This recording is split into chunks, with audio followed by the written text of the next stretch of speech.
అలానే విశేషం. అమెరికా అధ్యక్షుడిగా ట్రంప్ ప్రమాణ స్వీకారం చేసిన తర్వాత ఆయన చేసినటువంటి ప్రసంగం ఏదైతే ఉందో అది ప్రపంచ దేశాలని కొంత ఆందోళన కలిగిస్తుంది. అసలు ట్రంప్ మూడో ప్రపంచ యుద్ధాన్ని ఆపేటువంటి దిశగా అడుగులు వేస్తున్నారా, లేదా ఆ దిశగా ఆయనే అడుగులు వేయిస్తున్నారా అనేటువంటి సందేహం కలుగుతుంది. కారణం ఏంటంటే పుతిన్ని, జిన్పింగ్ చైనా అధ్యక్షుడు జిన్పింగ్ని, భారత ప్రధానమంత్రి నరేంద్ర మోడీని ముగ్గురిని టార్గెట్ చేస్తూ ఒక స్టేట్మెంట్ ఇవ్వడం జరిగింది. ఆయన ఏంటంటే బ్రిక్స్ అనేది ఉండకూడదు, డాలర్ తోటే కొనుగోలు జరగాలి అనేటువంటి కండిషన్ పెట్టారు. లేదనంటే ఖచ్చితంగా 100% ట్యాక్స్లు వేస్తాము దిగుమతుల మీద అని చెప్పి ఆయన ఒక రకంగా వార్నింగ్ ఇచ్చారు. వార్నింగ్ ఇచ్చింది కూడా ఆసియా దేశాలకు సంబంధించినటువంటి కీలకమైనటువంటి కంట్రీస్కి, చైనా, రష్యా, భారత్. ఈ మూడు ఆసియాలో అత్యంత బలమైనటువంటి చైనా, భారతదేశం. సరే, రష్యా అంటే యుఎస్ఎస్ఆర్ ఉన్నంతవరకు ఓకే. రష్యా, చైనా, భారతదేశం మైత్రి చాలా బలంగా ఉంటుంది. ఈ బలమైనటువంటి మైత్రిని ఛేదించడానికి ఇప్పుడు ట్రంప్ కన్నేశారు. అందుకే ఆయన ట్రంప్తో ఫోన్లో మాట్లాడారు, జిన్పింగ్తో మాట్లాడారు, నరేంద్ర మోడీ గారితో మాట్లాడారు. మరోవైపు ట్యాక్స్లు వేస్తామని చెప్పి హెచ్చరిస్తూ ఉన్నారు. డాలర్ని మరిస్తే మీకు దెబ్బ అని చెప్పి వార్నింగ్ ఇస్తూ ఉన్నారు. ఇదే సమయంలో స్పెయిన్ కూడా బ్రిక్స్లో కలిపేశారు. వాస్తవంగా స్పెయిన్ బ్రిక్స్లో లేదు, పైగా అది నాటోలో ఉంది. నాటోలో ఉంటే నాటో నిబంధనల ప్రకారం టోటల్ బడ్జెట్లో 2% నాటో దళాలకి కేటాయించాలి, నాటో కోసం కేటాయించాలి. కానీ స్పెయిన్ అందుకు అంగీకరించట్లేదు. ఆ కారణంగా స్పెయిన్ కూడా ఆయన టార్గెట్ చేశారు. బ్రిక్స్లో భాగంగా కలిపేశారు. బ్రిక్స్ దేశాల్లో ఇదిగో దేశం కింద కలిపేశారు ట్రంప్. సేమ్ కెనడాను కూడా అలానే కిడ్డింగ్ చేశాడు ఆయన. కెనడా ప్రధానమంత్రి వస్తే, ప్రధానమంత్రి ట్రంప్ని కలిస్తే మర్యాదపూర్వకంగా కెనడా అమెరికాకు మరొక రాష్ట్రం అవుతుంది, 51వ రాష్ట్రం. అమెరికాలో 50 రాష్ట్రాలు ఉన్నాయి, ఇంకో రాష్ట్రం కింద అయిపోతుంది అని చెప్పి ఆయన వచ్చినటువంటి ప్రధాని అవమానపరిచి పంపించాడు ట్రంప్. మెక్సికో, కెనడా వీటి మీద ఖచ్చితంగా ట్యాక్సులు వేస్తానని చెప్పి చెప్పడంతో పాటు సహాయాన్ని కూడా మేము ఆపేస్తాము అని చెప్పి చెప్పారు. గల్ఫ్ ఆఫ్ మెక్సికో కాదు, గల్ఫ్ ఆఫ్ అమెరికా అని చెప్పేసి అంటున్నారు ఆయన. ఇక పనామా మీద అక్కడ తిరిగేటువంటి ఓడల మీద, అక్కడ జల రవాణా మీద చైనా ఆధిపత్యం ఉంది అనేది ట్రంప్ యొక్క అభిప్రాయం.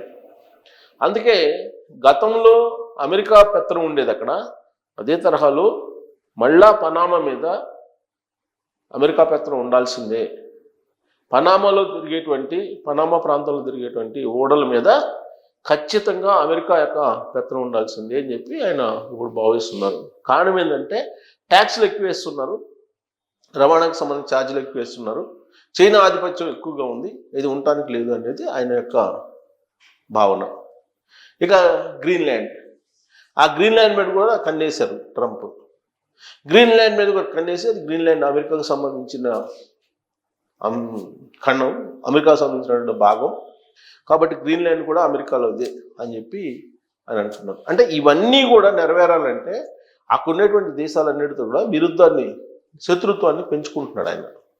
ఫలితంగా ఏమవుతుంది, యూరోప్ కంట్రీస్లోనే కొంత వ్యతిరేకత ట్రంప్ మీద వస్తుంది. సో యుద్ధానికి సంబంధించి ఇప్పుడు ఉక్రెయిన్ రష్యా యుద్ధం జరుగుతుంది, ఇజ్రాయెల్ హమాస్ మధ్య యుద్ధం జరుగుతుంది.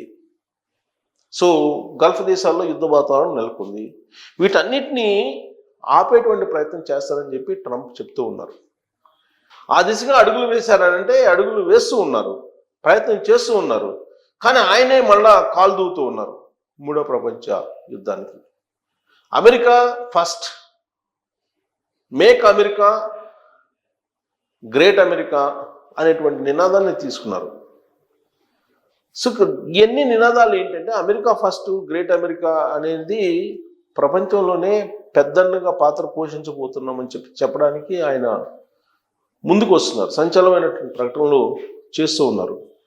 ఆయన ఇచ్చినటువంటి ఎగ్జిక్యూటివ్ ఆర్డర్స్ని కానీ వాటన్నిటికన్నా చూస్తే అసలు అమెరికాలో ఫెడరల్ వ్యవస్థ ఆయన నిర్ణయాల ప్రకారం వెళ్తుందా, ఫెడరల్ వ్యవస్థ అసలు ఆయన నిర్ణయాలను అమలు చేసేలాగా ఒప్పుకుంటుందా అనేటువంటి సందేహాలు కూడా లేకపోలేదు.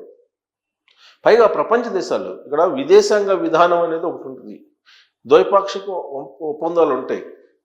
ఇవన్నిటినీ కాదని చెప్పి ఎగ్జిక్యూటివ్ ఆర్డర్స్ ఇచ్చేసేసి నా దేశం నా ఇష్టం అన్నట్టు ట్రంప్ వ్యవహరిస్తూ ఉంటే మిగిలిన దేశాలు కాముగా ఉంటాయా? కాముగా ఉండే పరిస్థితి నెలకొంటుందా అంటే ఖచ్చితంగా ఎవరికి అవకాశం వచ్చినప్పుడు వాళ్ళు ప్లే చేస్తారు గేమ్ని.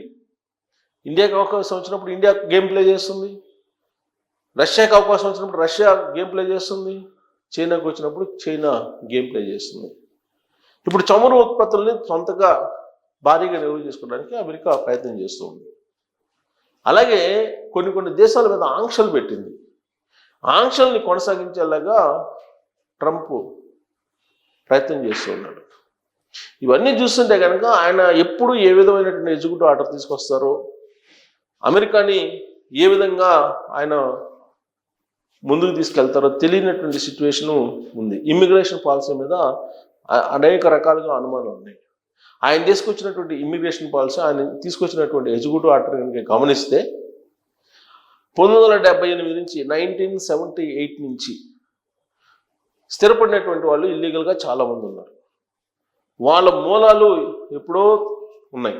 వాళ్ళందరూ కూడా అమెరికన్స్ కాదు అని అంటే అసలు ట్రంప్ కూడా అమెరికన్ కాదు అనేటువంటి వాదన కూడా అమెరికాలో వినిపిస్తుంది.